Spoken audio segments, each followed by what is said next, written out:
Bonsoir les amis, bienvenue dans cette nouvelle édition de Le Club, la dernière de la saison, une édition spéciale Cannes 2019 avec un retour bien entendu sur cette 32e édition de la Coupe d'Afrique des Nations. L'Algérie sacrée, Madagascar qui étonne, Mohamed Salah qui déçoit, stade vide, le Maroc une fois encore sorti cette fois dès les huitièmes de finale par le modeste Bénin, la première Coupe d'Afrique des Nations à 24, la première Coupe d'Afrique des Nations l'été. C'est terminé donc avec ce nouveau sacre de la sélection algérienne.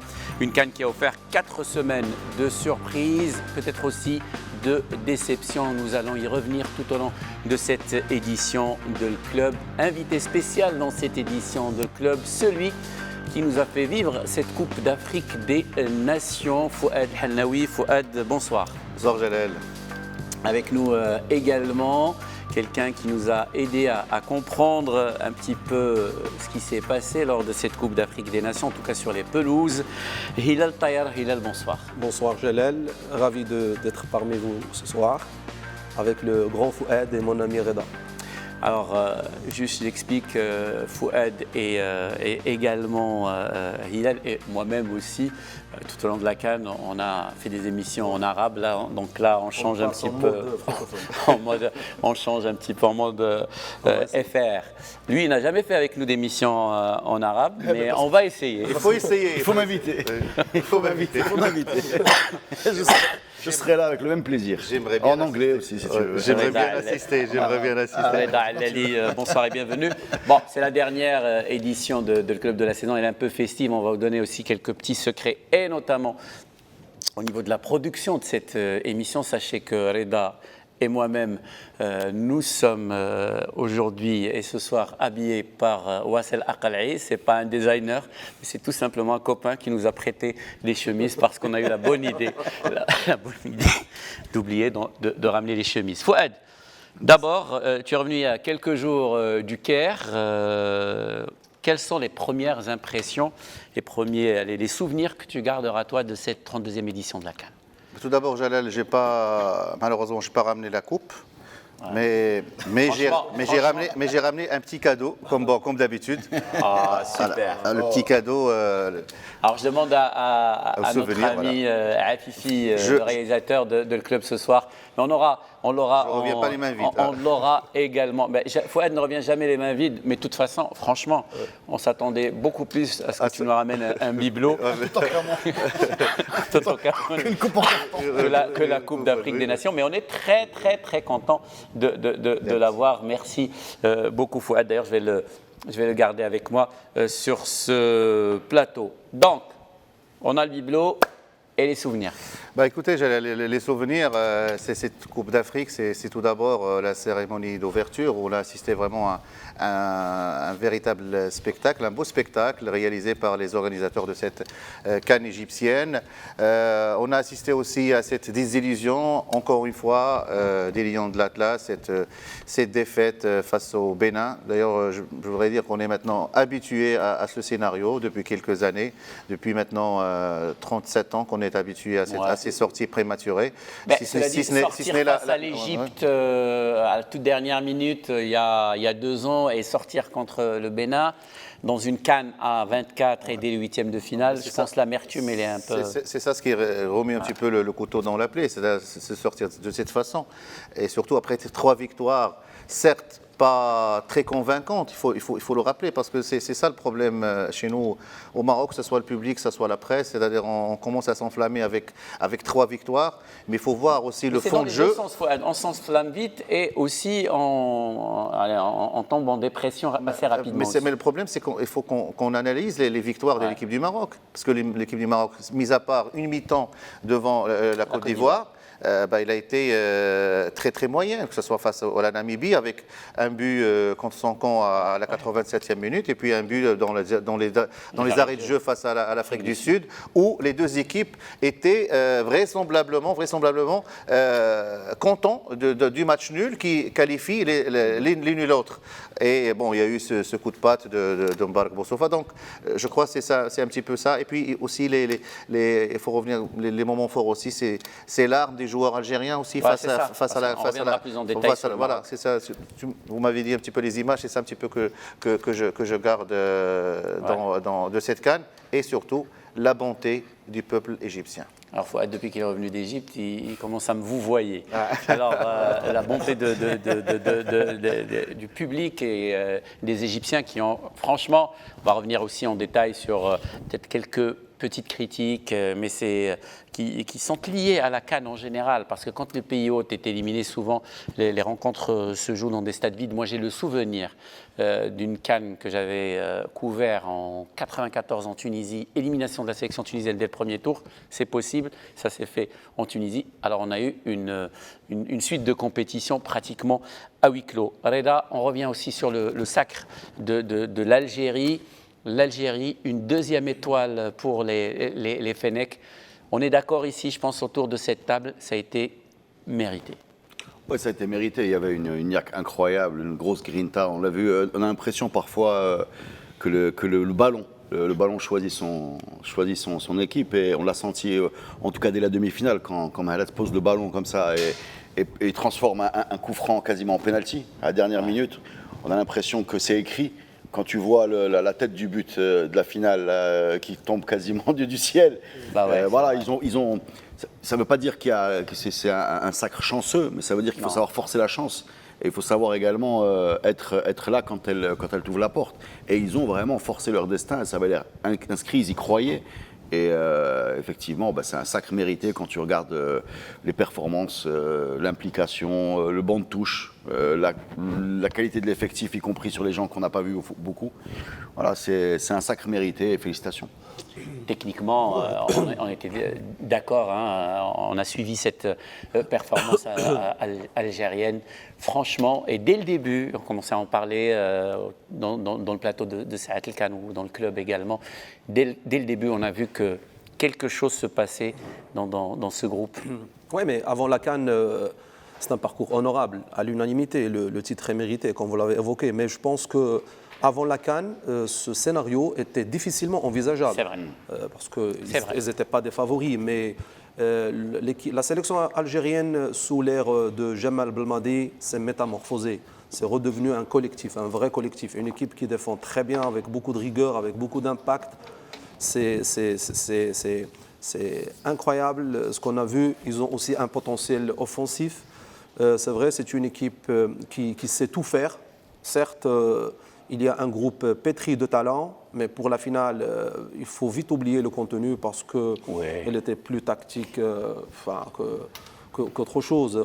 Le scénario de la finale, on en a parlé, aussi a aidé à ce que la rencontre soit de ce niveau. Oui, mais quand tu prends un but comme ça dès la deuxième minute. Tout à fait, le scénario était improbable. Moi, personnellement, le but aussi. Personnellement, ce qui m'a surpris, c'est la vitesse du déclenchement du plan B. Ça, c'est vraiment vite fait. Dans la seconde qui suit, l'Algérie volontairement ont opté pour une stratégie défensive. On laissait le ballon pour l'équipe du Sénégal. L'équipe Sénégal a fait fausse route. On en parlera plus tard, mais ils sont tombés dans le piège.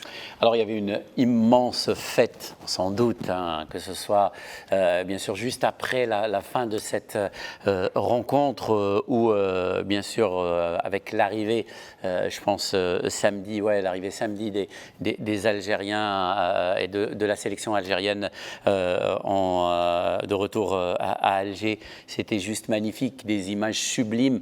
L'Algérie, Fouad, est arrivée sur la pointe des pieds, elle le disait à l'instant, et puis elle s'est transformée en toute logique, en favori, premier et deuxième match surtout face au Sénégal. Et il faut rappeler aussi, peut-être, Reda, je vois ça avec toi, le contexte actuel en Algérie, c'est-à-dire des protestations chaque semaine, et cette victoire et cette implication, c'est-à-dire ne serait-ce que vendredi, il y a eu des milliers de personnes à midi dans le cadre des sorties hebdomadaires, des centaines de milliers le soir. Écoute, tu sais, le football, c'est l'émanation collective d'un peuple, c'est la projection d'une culture nationale ou locale, et effectivement il y a eu sans arrêt des références à ce qui se passait dans la rue ou dans la vie politique algérienne au niveau des joueurs. L'un répondait à l'autre. On a vu Belmadi évoquer ça, on a vu des joueurs évoquer ça, on a vu des protestations dans la rue, parler de l'exemple de l'équipe d'Algérie. On a vraiment l'impression que c'est un peuple qui écrit une belle histoire collectivement, que ce soit sur le terrain ou dans la rue, effectivement, ça donnait une espèce d'enthousiasme. Et c'est ça ce qu'on a vu se dérouler sous nos yeux. En fait, une CAN ou une Coupe du Monde, tu as l'impression que c'est une histoire qui s'écrit. Tu as du mal à la voir au début, et puis elle s'écrit. Voilà, moi je me rappelle très bien, pour nous, par exemple 2004, ça s'est écrit sous nos yeux. C'est écrit à des petits détails. Ça se joue à Hadji qui marque dans le premier match. Ouais. Le quart de finale complètement fou contre l'Algérie. Et là, tu sens que l'euphorie arrive. L'euphorie, c'est le Mali. Bim, 4-0. Et là, bon, ça se fracasse en finale parce que tu tombes sur le pays organisateur. Mais c'est pareil, l'Algérie. C'est des histoires qui s'écrivent, mais qui s'écrivent dans ces 15 jours, 3 semaines. Ouais. Tu n'es pas obligé de l'écrire 2 ans avant, ou bien. Ça s'écrit. L'Algérie, il y a 6 mois, ils étaient au fond du trou. L'Algérie n'était pas en Coupe du Monde. L'Algérie, avec Alaba Ahmadjer, était dans un monde de polémique. Ouais. L'Algérie. Depuis 2014, ils ont utilisé 7 entraîneurs. Voilà. L'Algérie. Donc, c'est en même temps un message d'espoir pour nous qui ne sommes pas très bien. On n'est pas sur des cycles longs. On n'est pas l'Allemagne, on n'est pas la Mannschaft, ni l'Algérie, ni le Maroc, ni la Tunisie. On n'est pas la Mannschaft qui va stratifier qu'après Joachim Löw va venir X et avant lui avec Klinsmann. Et on savait que. Non. Sur 6 mois, on est capable, que ce soit un club d'ailleurs, même les clubs marocains travaillent comme ça, ou une équipe nationale. C'est peut-être pas ce que je suis en train de dire, c'est peut-être pas le bien, enfin, c'est dans le sens, c'est pas l'exemple à suivre, mais c'est possible, dans le contexte du foot africain, d'avoir des cycles de travail de 6 mois avec du succès. Avant de poursuivre et de donner la parole à Fouad, qui a vécu de l'intérieur donc ce sacre algérien, on donne la parole maintenant aux acteurs, à Jamal Belmadi, le sélectionneur algérien, mais aussi au stratège Sofiane Ferrouli, auteur lui aussi d'une superbe Coupe d'Afrique des Nations.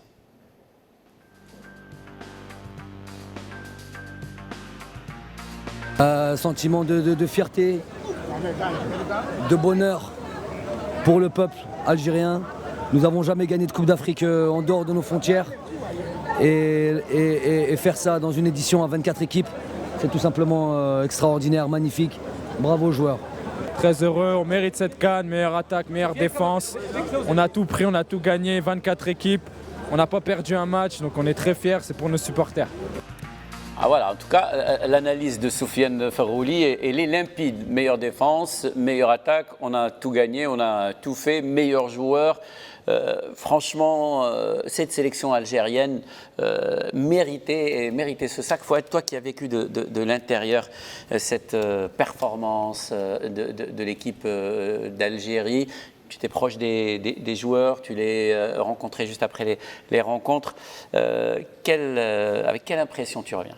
Écoutez, c'est plutôt de la concentration, de l'implication et de la discipline. Voilà les 3 mots d'ordre qu'a utilisé surtout Jamal Belmadi. Comme vous avez dit, il est venu sur les pointes des pieds, cette équipe algérienne, que ce soit Belmadi aussi. Ça fait seulement 10 mois qu'il est à la tête de la sélection algérienne. Et c'était le 4e choix sur la liste des sélectionneurs possibles. Ouais, mais il a su insuffler un sens de la responsabilité chez les joueurs, essayer de sortir le meilleur d'eux-mêmes. Et là, affronter la presse algérienne, on sait très très bien que la presse algérienne, c'est une presse très très sévère avec les entraîneurs, très pointilleuse, que ce soit dans toutes les sorties qu'il a faites avant la compétition. Il est parti à Doha, au Qatar, pour peaufiner sa préparation, loin des médias algériens. Et il a fait des choix des joueurs que beaucoup de téléspectateurs, de journalistes et du public algérien n'a pas consommé, n'a pas accepté. Quand tu utilises, tu fais appel à des joueurs qui ne sont pas connus en Algérie et tu évinces des joueurs tels Fawzi Roulam, l'un des meilleurs arrière-gauche au monde. Tu évinces Ishaq Belfodel, qui est le 6e buteur en championnat d'Allemagne. Tu évinces Staider, qui est un joueur pilier de l'équipe nationale il y a les 5 ou 6 dernières années. Naïji, qui est le buteur du championnat d'Algérie, qui maintenant a été transféré au CSKA Moscou. Donc des joueurs 4 aussi qui peuvent donner, mais Jamal Belmadi a fait ses choix et les a assumés. Il a été très très sévère avec la presse algérienne avant l'arrivée en Algérie.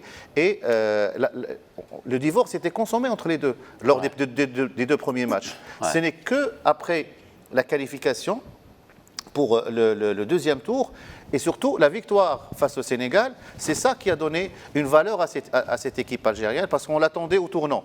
Bref, bon, c'est vrai, il y a eu une victoire face au Kenya au premier match 2-0, mais c'était surtout face au Sénégal, qui était l'un des favoris pour le titre, qu'on a vu une Algérie conquérante, une Algérie qui pouvait faire mal à tous ses adversaires. Surtout aussi quand il laisse des joueurs sur le banc, Yassine Brahimi, joueur de Porto, Islam Slimani, l'un des piliers aussi de l'équipe. Islam Slimani qui n'a pas joué beaucoup avec son équipe, mais qui on fait appel quand même à lui. Donc il a fait ses choix et il les a assumés. Quand tu fais sortir Mahrez, je crois au troisième match au deuxième match face au Sénégal, à la 60e minute, c'est le capitaine d'équipe, c'est la star, et tu vois Mahrez sortir sans mimer un mot.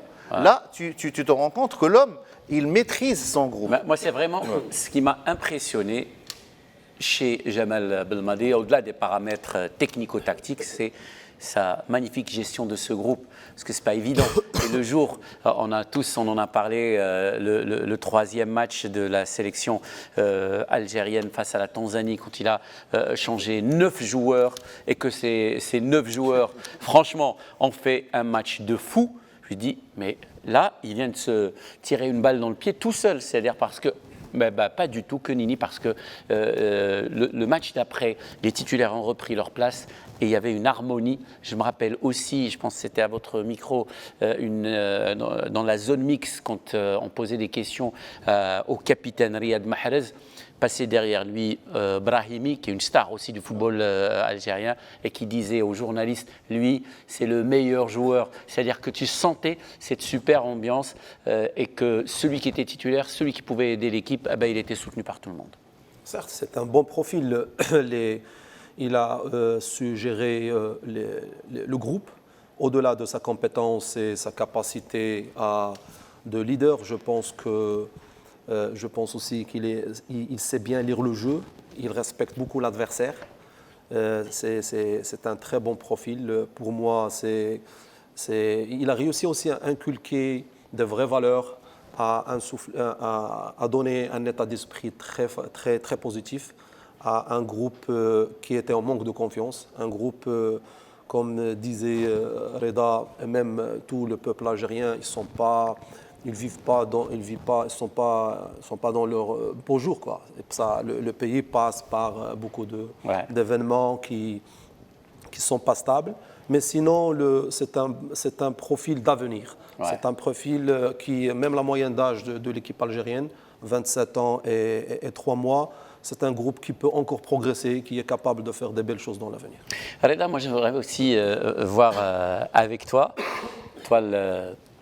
l'enfant de l'oriental de la région donc de Oujda, mais au-delà de la région d'Oujda, comment en tout cas peut analyser cette joie des supporters marocains, cette démonstration aussi de cette fête qui a suivi dans plusieurs régions du pays, que ce soit à Casablanca, on a eu des écrans géants avec des supporters algériens, des supporters marocains, un concert de klaxons à Casablanca, je ne te parle pas de la région de l'Oriental, cette joie communicative qu'il y a eu entre les supporters, en tout cas marocains, et cette victoire de la sélection algérienne. Le foot donne la parole à des gens qui n'ont pas souvent la parole. Le foot, il ouvre une fenêtre pour regarder des comportements collectifs et la réalité des sentiments des peuples.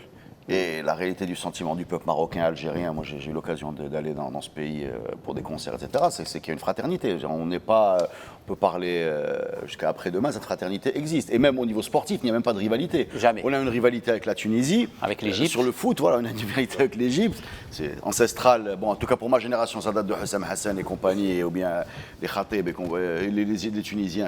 Mais on n'a jamais eu, il n'y a jamais eu de, même au niveau des clubs, voilà, entre les supporters du Raja et du Mouloudia, les supporters du WAC. Mais il y a une histoire commune. Il y a des familles parfois qui sont coupées en deux au niveau de l'oriental, etc.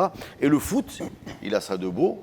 Si on oublie le jeu, c'est qu'il t'ouvre une porte vers l'âme collective d'un public. Voilà. Et les manifestations de fraternité n'ont pas attendu cet exemple-là. Dans les clubs, etc., ça existe très souvent. Il y a rarement des problèmes, si ce n'est jamais, avec les Algériens sur l'accueil et le déplacement des supporters. Mais la réaction du public marocain, je ne sais pas, elle est un peu étonnante parce que l'Égypte ait gagné, je pense, cette CAN, il n'y aurait pas eu des centaines de gens qui sortent dans les rues. Les images qu'on a vues, les écrans géants à Casablanca, le mouvement Khawa Khawa, la frontière, les foules des deux côtés de la frontière, un petit peu partout, même ici à Tanger. Ce qu'on a vu, c'est quelque chose d'assez important. C'est un message qu'ont envoyé Je crois qu'il y a aussi cet élément pour le public marocain, c'est-à-dire avec chaque sortie de l'équipe nationale, bon, on est habitué à ces sorties prématurées. Donc à chaque fois avec ces sorties prématurées, bon, on essaie de supporter une équipe. Je veux dire, par procuration, pour la suite de la compétition. Mais il se trouve que bon, cette fois-ci, c'est l'Algérie, donc il y a les frontières, il y a l'histoire, il y a la religion, il y a la langue, il y a l'accent, il y a plusieurs trucs qui nous unissent. Et donc, mais je veux dire, des fois dans des compétitions comme ça, tu as les équipes qui restent. Bon, je me dis, tiens, moi je vais supporter telle équipe. Ça dépasse la procuration. Il y a deux choses. Il y a un message, effectivement, parce qu'on n'est pas dans une situation normale, on est dans une situation avec des pays qui ont une frontière terrestre fermée depuis des années. Donc il y a un ras-le-bol naturel qui s'installe des deux côtés de la frontière par rapport à la communauté culturelle et j'ai envie de dire humaine. Et deuxièmement, maintenant, si on revient au foot, au point de vue strictement footballistique, on a quand même des équipes qui se ressemblent, qui ont une forte communauté binationale. Et n'oublions pas que Mehdi Ben Attia aurait pu jouer pour l'Algérie, puisqu'il est binational, que Ben Nasser aurait pu jouer pour le Maroc, que Mahrez aurait pu jouer pour Donc on est devant des gens qui ont grandi dans les mêmes quartiers, avec des couples mixtes. Ça ne m'appelle même pas un couple mixte en France, vu que c'est la même. Encore une fois, une maman algérienne ou un papa marocain, un papa algérien, ou vice-versa, c'est pareil. Donc c'est des gens quand même qui se ressemblent beaucoup dans leur éducation, dans leur culture, dans leurs références. Et donc pour un supporter marocain installé par exemple à l'étranger, je veux dire, c'est des gens qui connaissent, qui sont quasiment interchangeables. L'exemple de Ben Nasser, il est typique. Ben Attia peu le savent, mais il aurait pu faire le chemin inverse. Et donc du coup, c'est quand même facile, comme tu parles de procuration. Bien sûr, on aurait bien voulu faire la fête avec l'équipe du Maroc, c'est pas la peine de le préciser. Mais la façon la plus naturelle de continuer la joie, c'est quand même l'Algérie, c'est plus simple, quoi. Ouais, mais à part le voisinage aussi, je pense que le football, c'est un vecteur d'émotion. C'est la seule chose au monde, à mon avis, qui est capable de créer des idoles, d'abolir virtuellement les frontières. Ça, à part les scènes de liesse qu'on a vues partout, et au Maroc, en Algérie, il y a aussi des messages de fraternité qui ont envoyé les réseaux sociaux. Il y a beaucoup de choses, mais pour moi, je trouve ça très normal. C'est encourageant et ça donne beaucoup de messages. C'est le bon côté. On passe suffisamment de temps dans les plateaux télé, à cristalliser avec raison la violence liée au foot, le hooliganisme, charab, bref, ce que tu veux m'inviter. Non, parce que ça me semble.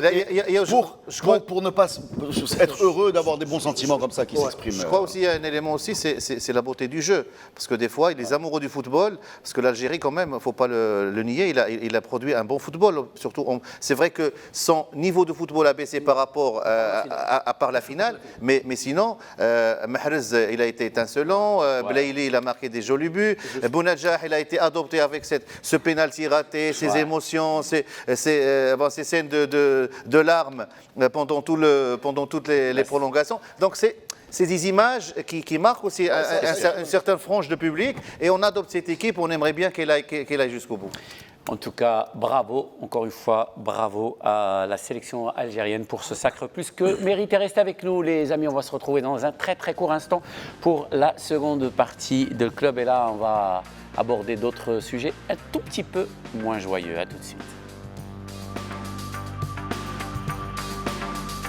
Bienvenue les amis dans cette seconde partie de Club spécial CAN. On a consacré la première aux héros, les Fennecs, l'Algérie qui a remporté son deuxième titre continental après 29 ans d'attente et le premier sacre en 1990 à domicile avec la fameuse génération Rabah Madjar. Ouvrant maintenant le dossier Lion de l'Atlas, nouveau ratage des Lions. On a parlé de cette sélection algérienne qui est arrivée sur la pointe des pieds. Ce n'était pas le cas de l'équipe du Maroc qui affichait ses ambitions. Le titre est rien que le titre Fouad.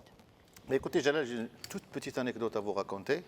Lors de l'arrivée de l'équipe du Maroc au Caire, ils arrivaient le soir vers 10h et ça coïncidait avec l'arrivée de la sélection algérienne. Alors mais le départ, le départ de l'Égypte n'a pas coïncidé. Oui, voilà, mais parce que le départ du Maroc a été retardé, donc il y avait un petit... et donc on était avec l'arrivée de l'équipe du Maroc et l'arrivée de l'équipe algérienne. Alors l'arrivée de l'équipe du Maroc, il y avait au moins 400-500 supporters qui sont venus d'Égypte, un petit peu du Maroc, d'Europe, etc. Et il y avait une présence de journalistes, presque une soixantaine de journalistes. C'était vraiment le grand accueil pour Lyon de la ce qu'on peut appeler une arrivée triomphale. Pour un départ calamiteux. Et donc... Et pour la sélection algérienne, donc qui est arrivée de Doha, il y avait 4 journalistes, il y avait 5 supporters, et il y avait l'ambassadeur et quelques... Donc vraiment, en catimini, une arrivée vraiment discrète de la sélection algérienne. Et donc, une arrivée pour l'équipe du Maroc, et c'est ça le grand problème, je crois, ces dernières années, ces dernières éditions, c'est qu'on arrive toujours avec cette étiquette de favori, alors qu'on n'est pas favori du tout. Je ne sais pas qui sort cette étiquette de favori. Le Maroc, c'est vrai qu'il a participé à une Coupe du Monde il y a près d'une absence de 20 ans, mais le Maroc n'est pas favori pour une Coupe d'Afrique, tout simplement parce que le Maroc n'a jamais été une grande nation de Coupe d'Afrique. Ouais, c'est ce qu'on a toujours dit. L'Égypte, c'est comme si on ne lit pas l'histoire. En 30 ans, une demi-finale, c'est tout. Et une finale, c'est-à-dire la même année. C'est 7 titres. Le Ghana, c'est 4 titres. Le Nigeria, c'est 2 titres. Non, mais ce qui est impressionnant encore, au-delà des victoires, c'est juste la présence dans le dernier carré. Quand j'ai vu, moi, les chiffres du Nigeria, 18 Coupes d'Afrique, 15 fois en demi-finale, Reda. Non, moi j'ai un petit peu de mal avec les analyses qui consistent à expliquer qu'on se plante en Coupe d'Afrique à cause du public ou de la presse. Si le public veut accueillir l'équipe du Maroc, si le public veut rêver... il a le droit de le faire. Nous, on n'a jamais dit, on a fait des émissions, vous le faites les dimanches, nous on les fait en semaine. Personne n'a dit qu'on était favori. Non.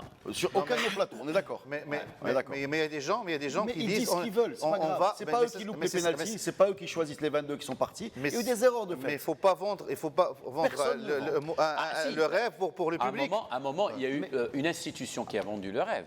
C'est la fédération. Alors je vais te répondre. Parce que pour la fédération, on est là Racheta aussi. Pour la CAN, pour la gagne. Racheta aussi a eu au moins ça de positif qui nous a dit qu'il est parti pour passer le premier tour. Ouais. Bon, il ne l'a pas passé, mais déjà, on n'est pas parti pour la... Ça devrait être l'ambition légitime d'une sélection avec le palmarès des Lions de l'Atlas en Coupe d'Afrique.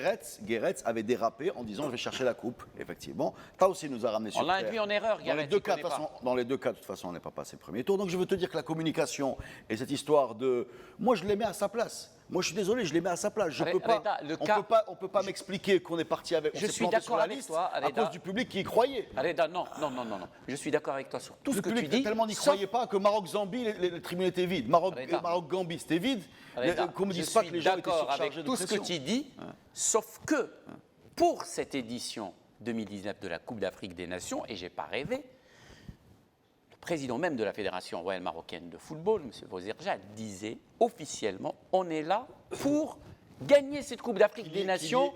Je suis là pour la gagne et rien que la gagne. » Donc c'est un objectif affiché officiellement par la plus haute institution qui gère le football dans ce pays. Qu'il y ait un manque d'humilité dans la gestion de la communication de l'équipe nationale, on est tous d'accord.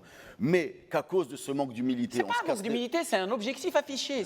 On ne peut pas l'interpréter comme un manque d'humilité, mais on se dit, voilà, moi je suis là pour gagner. Je crois, toute équipe, elle part pour gagner, je veux dire. Il y a des équipes, là, pour cette Coupe d'Afrique, on va dire, tiens, une dizaine d'équipes qui vont venir pour aller chercher le titre, et les autres, ils vont jouer pour essayer de grignoter quelques points par-ci, par-là, essayer de renverser un petit peu les pronostics, etc. Donc, là, c'est ça le problème pour l'équipe du Maroc. Moi, je vois toutes les éditions, il y a une frange de presse, il y a des responsables aussi qui, à chaque fois, ils vont nous sortir cette histoire et nous raconter que bon, on va partir pour gagner. Non. L'essentiel, c'est de aller match par match. Et je crois qu'après les 3 victoires, après, on n'a jamais eu 9 points. Jamais, mais jamais on a eu 9 points dans une phase finale. Là, on l'a eu. On se dit, tiens, maintenant, le Maroc. 9 points, tu es le premier à le dire.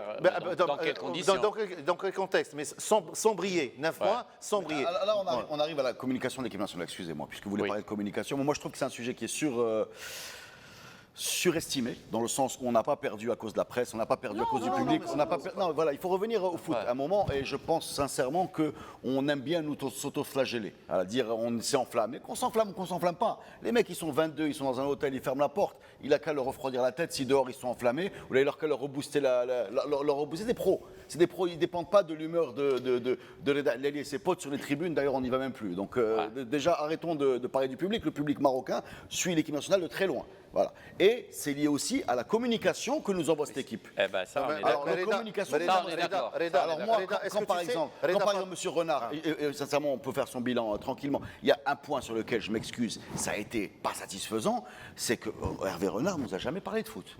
Jamais on a eu droit à des explications techniques. Jamais on a eu droit. Permets-moi de ne pas être d'accord avec toi parce que Hervé Renard est venu sur notre plateau. Oui, mais on ne parle pas de foot. Et on a parlé beaucoup de foot. Non, et tu étais le premier à me dire que c'était vraiment intéressant ce débat ouvert sur quand je parle de foot, je parle dans les phases finales. qu'on a réussi à avoir avec lui. Est-ce que Hervé Renard, par exemple, non mais moi Hervé Renard, j'étais là sur le plateau, on a parlé au lendemain d'une qualification, on est dans une logique d'expliquer. Aujourd'hui, est-ce que Hervé Renard va te répondre sur les 22 qui sélectionnent? Bon, maintenant il est parti, mais c'est pas ça. Est-ce qu'il va accepter que quelqu'un ici lui dise pourquoi X et pas Y? Jamais. Est-ce qu'il va accepter de t'expliquer pourquoi en deuxième mi-temps contre le Gabon à 10 contre 11, on fait pas sortir un défenseur? Jamais. Contre le Bénin. On a peut-être tort. Et c'est des discussions qui sont jamais ouvertes. On est dans vous nous soutenez pas, vous croyez en nous, vous croyez pas en nous. Je suis tout à fait d'accord avec toi. Et d'ailleurs, est-ce qu'on a fait le bilan de la Coupe du Monde? Est-ce qu'on a communiqué sur la Coupe du Monde? Est-ce qu'on a communiqué sur la Coupe d'Afrique? Est-ce qu'on a fait aussi, par exemple, ne serait-ce qu'une conférence de presse, comme ça se fait un petit peu partout, au moment de la publication de la liste pour expliquer les choix? Est-ce qu'avant de partir, c'est ça le grand problème, c'est ça le grand problème du football marocain ces dernières années, c'est qu'avec Hervé Renard, bon, il a commencé un bon parcours avec les Lions de l'Atlas. Il y a eu ce passage en deuxième tour en Coupe d'Afrique qu'on n'a pas réalisé pendant 3 ou 4 éditions. On a battu la Côte d'Ivoire, on est parti en quart de finale, on a perdu difficilement face à l'Égypte et surtout on a gagné ce ticket de qualification à la Coupe du Monde qu'on attendait depuis 2 décennies. Donc le monsieur, il a fait un bon travail au début et par la suite, il a été chouchouté. Cette équipe, il a été vraiment dorloté comme un petit garçon de 10 ans. Alors au bout, un jeune garçon, un adolescent, quand il le dorlote de cette manière et quand il ne lui demande pas des comptes, ben alors là, il faut s'attendre au pire. En tout cas, moi j'ai cette théorie. Moi-même, franchement, moi j'ai cette théorie. Sans le père de famille. Non, mais moi j'ai cette théorie que franchement, j'ai l'impression, et je suis tout à fait d'accord avec toi, Fouad, cette équipe du Maroc, elle est franchement aujourd'hui un peu trop gâtée, à mon sens. Et on attend trop d'elle alors on la met sur une piédestale alors que réellement, c'est-à-dire que tu dis, allez, c'est ton fils, pour parler d'enfant, c'est comme s'il avait 20 sur 20 en maths, alors qu'il n'arrive même pas à avoir 6 sur 20. Donc, et cette équipe, on met tout. Il ne faut pas les approcher, il ne faut pas les toucher, il ne faut pas leur parler. Et quand tu vois les performances... On a souffert en Égypte. Mais moi, j'ai été scandalisé, par la manière avec laquelle on a géré cette communication de l'équipe du Maroc. Franchement, c'est ridicule d'envoyer des joueurs remplaçants, des joueurs qui ne figurent pas sur la liste pour communiquer sur les matchs. Les conférences d'avant-match, on a eu presque 3 joueurs titulaires pendant une quinzaine, 20 jours. Et chaque jour, on arrive, on assiste aux entraînements. Et là, c'est vraiment ce qu'il nous faisait comment dirais-je, il nous jetait des fleurs pour ramener des joueurs, pour nous donner un cadeau, pour nous donner des interventions. Alors que normalement, ça c'est, je ne vais pas dire un devoir, mais il y a... Il y a, c'est un 80 devoir. journalistes, vous Non, venez, mais vous au-delà, cherchez les déclarations. au-delà, nous, on suit le football depuis des années. On sait comment ça marche en France. Et pourtant, les joueurs français aussi sont très sollicités. Et je peux vous raconter, je parle juste de 2 exemples que je connais un petit peu, l'Espagne et la France. Mais les joueurs sont mis à la disposition des médias quotidiennement pendant les stages. Ça rentre dans le cadre de leurs prérogatives. Parce que juste, je rappelle un truc très, très bête. Sans les médias, eh ben, la Coupe d'Afrique des Nations, le football moderne n'existerait pas. Alors justement, tout simplement. Média, ça veut dire c'est un médium, c'est-à-dire c'est un intermédiaire. Voilà. Maintenant, je voudrais pas qu'on ait l'air de régler nos comptes après les défaites. C'est un détail pour moi. C'est un débat intéressant à avoir. Mais dans le lien, c'est peut-être ça le problème. Parce qu'on a construit le mur de Pékin. On a construit le mur. Non, mais ça aussi ça joue. Parce qu'on a construit un mur de Berlin. Mais ça, c'est ta théorie. C'est que cette équipe, on l'a mis dans une bulle, on l'a enfermée, on l'a éloignée. Combien de fois on a demandé d'avoir, avant les grandes compétitions, que ce soit Coupe du Monde ou Coupe d'Afrique, une journée pour les enfants, porte ouverte, un match à domicile un peu sympa, une fête, on n'a rien. Aujourd'hui, on est dans une situation. Et pire que ça, on voit bien que c'est une équipe qui puise son énergie dans un besoin de revanche, qui fait que des gens comme Atia ou Renard viennent régler leurs comptes dans leur communication sur les réseaux sociaux. À la moindre victoire, ils sont là. Oui, on vous a dit. Ben Atia, c'était le premier qui sortait après les matchs. Le premier qui sortait, c'était Ben Atia, sans regarder même pas la presse. Tout le monde. De toute façon, lui. Et il avait déclaré qu'il était mécontent de cette presse. Mais attendez, Ben Atia, quand vous qualifiez pour une Coupe du Monde, mais vous êtes les champions. Mais quand vous êtes battus par la Gambie ou par le Bénin, excusez-moi, on va pas vous jeter des fleurs. C'est pour ça que j'espère vraiment. Enfin, pour moi, l'urgence, c'est d'avoir un peu de sénérité dans cette équipe. Il y a des débats qui ont pourri. Je m'excuse du terme, mais c'est le mot, qui ont pris une mauvaise tournure. Le fameux débat, quelle est la place des botolistes pour aller vite, c'est-à-dire les joueurs du Raja, du WAC qui ont gagné des Coupes d'Afrique ou de Balkans qui sont arrivés en finale, etc., de Agadir. Quel est leur statut dans cette sélection? Est-ce qu'il y a un système qui met tout le monde à égalité de chance? Voilà. Tous ces débats ont pris une mauvaise tournure. Il est temps vraiment pour moi, que ce soit vis-à-vis de la presse, vis-à-vis du public, Il n'est pas normal qu'un Maroc-Zambie un dimanche, une semaine avant une Coupe d'Afrique, il n'y a personne. Qui est personne. C'est pas possible. Ce qui est paradoxal, je m'excuse de t'interrompre, ce qui est paradoxal, c'est qu'en Égypte, le public marocain, c'était le 2e public après l'Égypte. C'est-à-dire l'Égypte, il y avait 74 000 spectateurs qui étaient dans le grand stade du Caire. Et pour les 3 premiers matchs de l'équipe du Maroc, tu avais 3 000, 4 000, 5 000 supporters. C'était les 2e. Avant qu'en Algérie n'aille en demi-finale, on assiste à cette affluence du public algérien. Et ça démontre l'engouement du public marocain, l'attachement à cette équipe. Jalal, vous étiez en Coupe du Monde. Il y avait 50 000 spectateurs pour les matchs du Maroc, face à l'Iran, face au Portugal et face à l'Espagne. Ça veut dire que ce public, il aime cette équipe. Mais si tu détaches ce public des joueurs, si tu détaches l'équipe des journalistes qui sont le médium entre l'équipe et les joueurs, et je crois que le problème aussi, c'est que en faisant ce mur de Pékin autour des joueurs, c'est que les joueurs, ils ont senti que c'était une grande expérience. La muraille de Chine. La muraille de Chine et le mur de Berlin. Le mur de Berlin. Mais parlons plutôt de la muraille de Chine parce que le mur de Berlin n'existe pas. Rapidement, les amis, parce qu'il faut qu'on voit d'autres aspects. Pour moi, puisque Renard s'en va, 2 étapes dans son travail. Voilà. Une première étape où nous sort des ténèbres, il fabrique une équipe avec une véritable identité, limitée techniquement, mais au moins une équipe qui se bagarre et qui obtient cette qualification en phase finale de la Coupe du Monde. Et une deuxième partie de son travail où il se repose trop sur ce groupe, il se met plus en avant. Prisonnier de ses idées. Prisonnier de ses idées. Ouais. Et effectivement, on perd un an où techniquement on ne progresse pas, le groupe n'est pas enrichi et on s'écrase devant cette 8e de finale de Coupe d'Afrique qui pour moi est l'équivalent. Mais le problème, c'est qu'il laisse le vide. Bravo. Il laisse un vide, un grand vide. De phase, une phase construction très intéressante, deuxième étage de la fusée qui aurait dû être perpétuer l'équipe, l'enrichir, etc. Ça, elle a été loupée, ce qui fait qu'on est devant ce bilan aujourd'hui en demi-teinte à cause de cette dernière année où on a vraiment perdu notre temps. Alors, cruelle fin donc, pour Hervé Renard avec la sélection marocaine. On l'avait annoncé bien avant. Ça a été confirmé ce week-end. Le week-end dernier, Hervé Renard donc, a démissionné de son poste de sélectionneur de l'équipe du Maroc. Quelle image, toi, tu vas garder de cette époque? Écoutez, je pense que le départ était attendu, vu le parcours décevant lors de sa dernière CAN, vu les choix, vu la gestion de l'effectif aussi. Ce qui m'intéresse, moi, c'est l'avenir. Vous avez analysé en long, en large ce manque de communication. Pour moi, c'est très important, communiquer, s'identifier à une équipe qui représente, qui ressemble au peuple marocain. C'est important.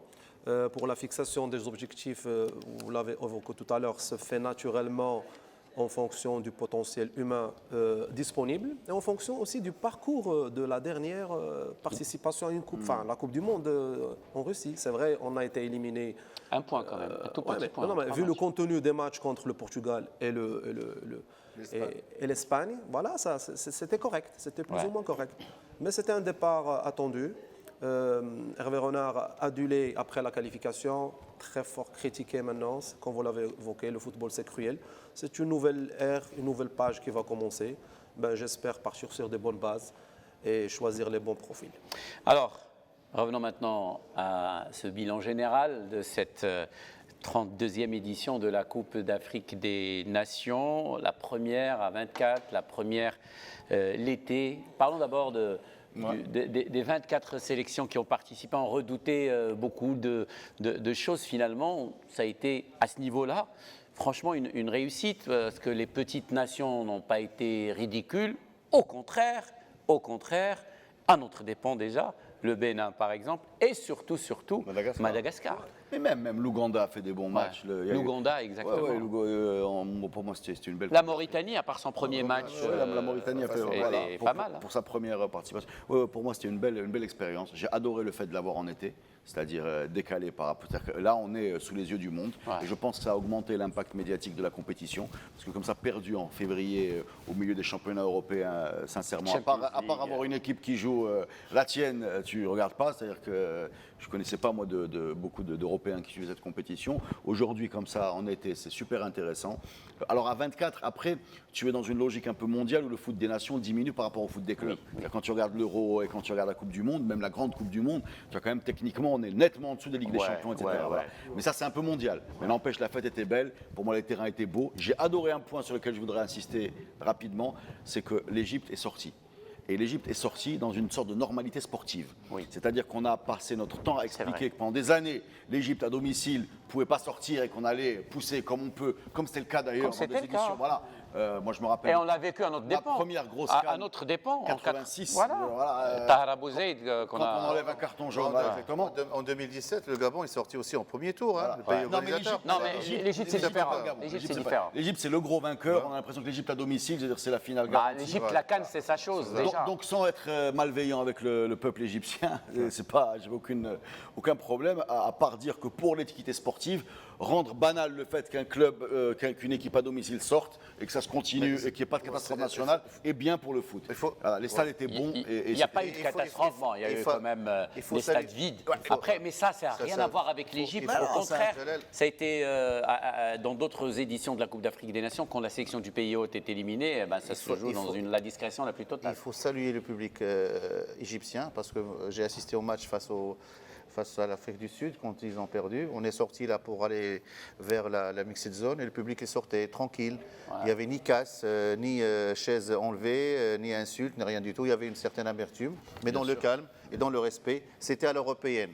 C'est un truc que malheureusement, peut-être nous au Maroc, on voit ça rarement dans des stades où il y a, surtout dans le championnat national, avec les sièges saccagés, etc. Je pense que ce n'est pas les mêmes publics, les sélections et les clubs.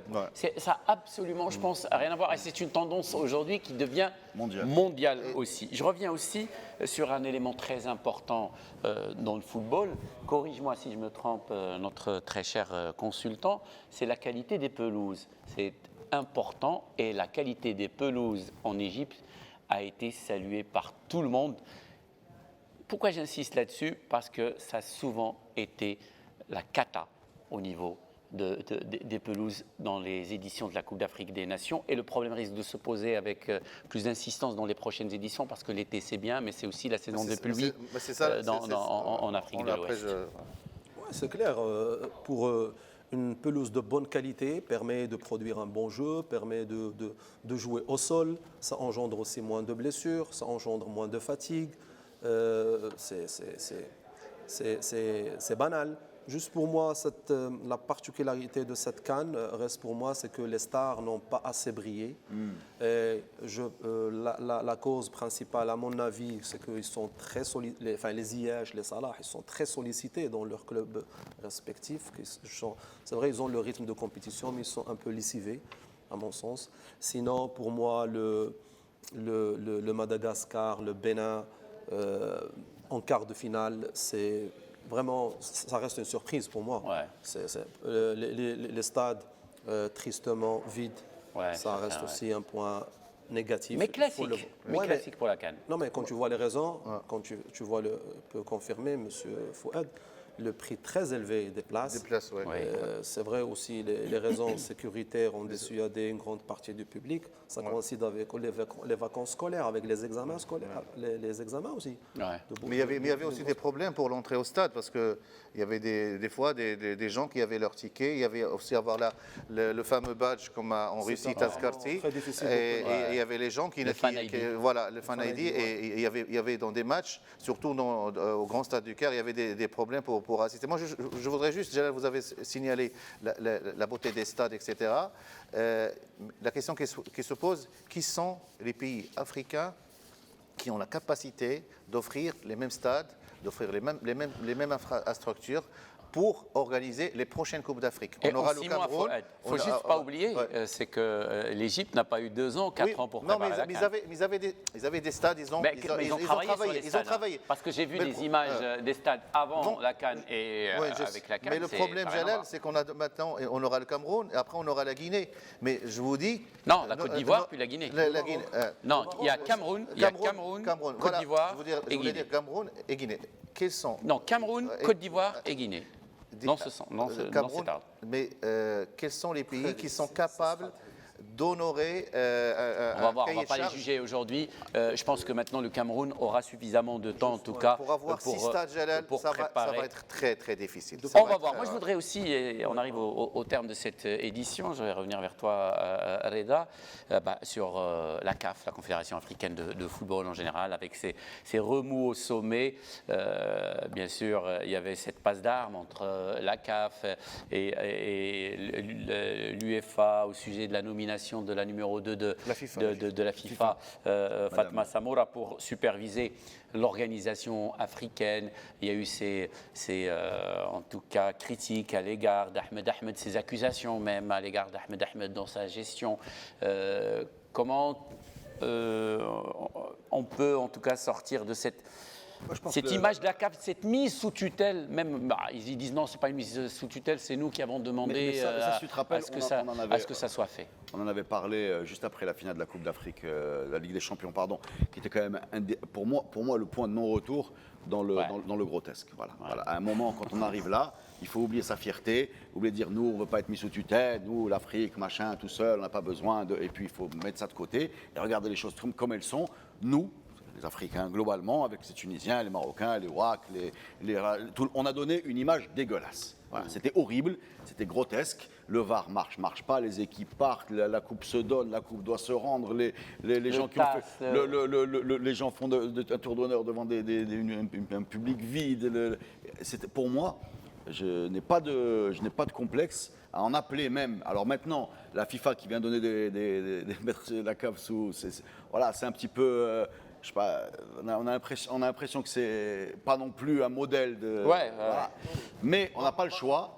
Pour moi, j'accepte ça parce que sincèrement, pour moi, c'est une question de crédibilité. On était plus crédible, quoi. Moi, j'ai assisté à la conférence de presse d'avant match d'Ahmed Ahmed.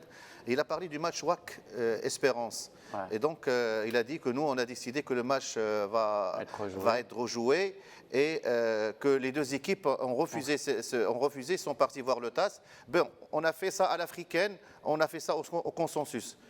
Ouais. Et ça, ce mot à l'africaine, ça veut dire qu'on a fait ça. Je trouve pas les mots. C'est-à-dire avec une nonchalance. Il n'y a pas d'ordre. Ouais. On a fait ça à l'africaine, bon enfant, quoi. On va laisser. Chacun va faire ce qu'il veut, et on n'a pas pris une décision autoritaire. On a pris une décision, mais aujourd'hui, on accepte que cette décision ne soit pas respectée. C'est exactement ce qu'il a dit. Il a dit. Maintenant, c'est au TAS de voir. Et d'assumer. Au point, on en est. Bon, on a vu rapidement, il reste une minute. Sur la Coupe d'Afrique, on a oublié dans les points positifs la réalisation télé. C'est important. On a vu des beaux matchs. Enfin, moi, en tout cas, on avait le même rendu que ce qu'on a l'habitude de voir dans le foot européen. Et même, je vais le dire, même si peut-être je vais surprendre, je trouve que l'arbitrage était bien. Voilà. Je trouve qu'on a eu un bon arbitrage. Voilà, je trouve qu'il y a un bon arbitrage. Et j'aimerais bien que ça devienne la norme parce qu'on souffre beaucoup de la suspicion qui est autour des arbitres africains et la pression que mettent les clubs est répugnante. Voilà. Les équipes nationales ont été plus dignes que les clubs dans leur compétition locale. Voilà. Ça sera le mot de la fin rapidement. Et moi, côté technique, je trouve que cette CAN a confirmé que pour bâtir une équipe performante sur le terrain, il ne suffit pas d'empiler des individualités. Ouais. Voilà, tout simplement. Donc le foot est un sport collectif, c'est ce qu'on comprend avec notre cher consultant Hilal Taher qui nous coûte les yeux de la tête pour nous dire que le foot est une discipline collective. Et ça se joue en 11. Merci beaucoup. Merci beaucoup. Avec croisade sérieux qui étaient les trois membres de la sélection algérienne. Voilà. Qui était aussi le mot d'ordre de notre travail pendant un mois et demi. On t'a envoyé un mois et demi pour nous ramener tout en cadre. Merci beaucoup Fouad pour cette superbe couverture. Merci aussi à Naoufal et Abdsamad qui t'ont accompagné tout au long de cette Coupe d'Afrique des Nations. Merci Reda. On se retrouve en début de saison prochaine, la saison en septembre, Inch'Allah. Bonnes vacances à tout le monde. C'est la fin de cette édition du Club. Mille merci de l'avoir suivi et on se retrouve en septembre, Inch'Allah. Au revoir.